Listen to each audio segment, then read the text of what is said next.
So good morning.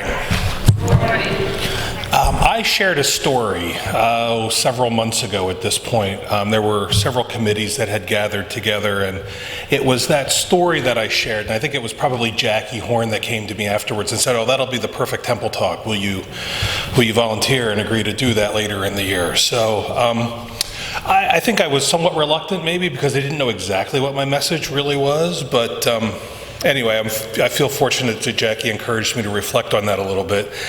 And what I'm going to share with you here in a couple of minutes is my reflection on my life here with Prince of Peace. So we've heard great stories this year from several other temple talks prior. I think I've always known that Prince of Peace was a group of three churches throughout the Slate Belt that came together.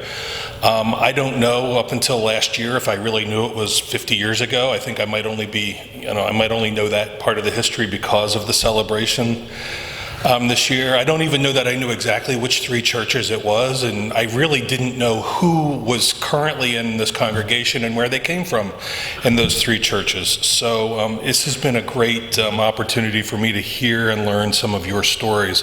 My history with Prince of Peace is a little bit different. I didn't come from one of those three churches. I wasn't born at into the congregation here at Prince of Peace.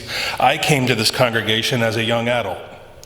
But the story I shared really had to do with how I came to know about Prince of Peace long before I was a member here. So if you don't know anything about my personal history, my dad was a Lutheran pastor. I grew up in the Lutheran church. I grew up living in a parsonage, kind of similar to the situation here across the parking lot. I never really had the opportunity to choose my congregation, if you will, until I came to find Prince of Peace. But my story and my history with Prince of Peace go back to 1986. I was 13 years old. My family had driven across Pennsylvania from a little town in Ohio. My dad was in the process of being called to Trinity Lutheran in Bangor. And it was a Saturday night. I don't remember exactly what the date was. I remember it was cold. I remember that there was some snow left on the ground. So let's just say it was early, in 1986. And we were on our way to Trinity Bangor to meet the congregation the night before my dad would deliver, a sermon, deliver a worship service the following day where the congregation would vote on whether or not to call him. So this was four of us, my mom, my dad, myself, and my brother, who's about 3 years younger than me. I remember the drive from Stockertown to Bangor very, very vividly. I remember getting off of Route 33, and I remember my mom started,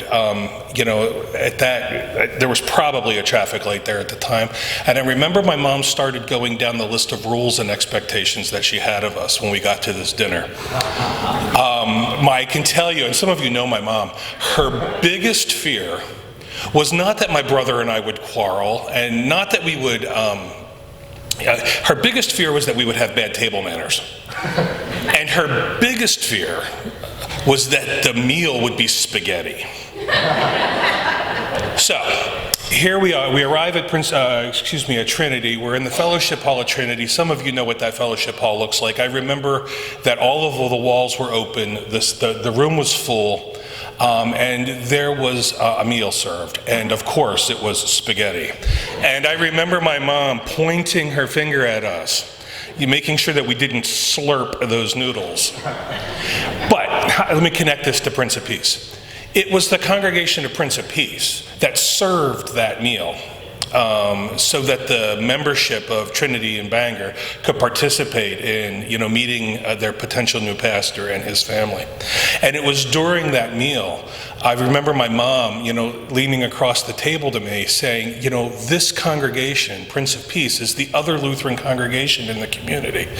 And we hear great things about Prince of Peace. This is a congregation that really, they come together, they work together to do great things in the community. So that was my first experience and my first knowledge of this congregation. Now, I was only 13, maybe just 14, but seriously, that's something that really, resonated and stuck with me for a long time. It was 10 years later that I got married in this church to Michelle. And I didn't become a member right away. I knew I was looking for something very specific in my congregation or in my church. I also felt, honestly, a sense of duty to my dad. I don't think I was quite ready to, leave his congregation, if you will. But I eventually became a member here at Prince of Peace. I don't remember exactly what year, but, it was an interim pastor that had brought me in as a member. I remember that Sunday that I was brought in as a member, and I didn't expect this. I came in, I was the only one, it wasn't like a class of new members, and then he invited me to walk up and down the center aisle and introduce myself to all of you. And I can tell you, I didn't know that was coming, and that was a little awkward. And there are a couple of faces here this morning that you did a really good job helping me feel as comfortable as I could in what was a little bit of an awkward experience for me. But as a member here, you've welcomed me. You've welcomed me to grow as a husband, as a father, as a friend to many of you. And most importantly, you've invited me to be a follower of Jesus. So I told you my story, and I wasn't sure exactly what I wanted my message to be. And as I was thinking about this, and I was thinking about the history of Prince of Peace, there was a camp song that came to mind. Now, I couldn't find the song in the hymnal this morning. It may be there, and I just don't know the title. But the words of this camp song that I learned a long time ago at a church camp was something like this, and I'm not going to sing, I promise, but the verse that I remember was something like this. The church is not a building. The church is not a steeple. The church is not a resting place. The church is a people. And then the refrain is, I am the church, you are the church, and we are the church together. All who follow Jesus all around the world, yes, we're a church together.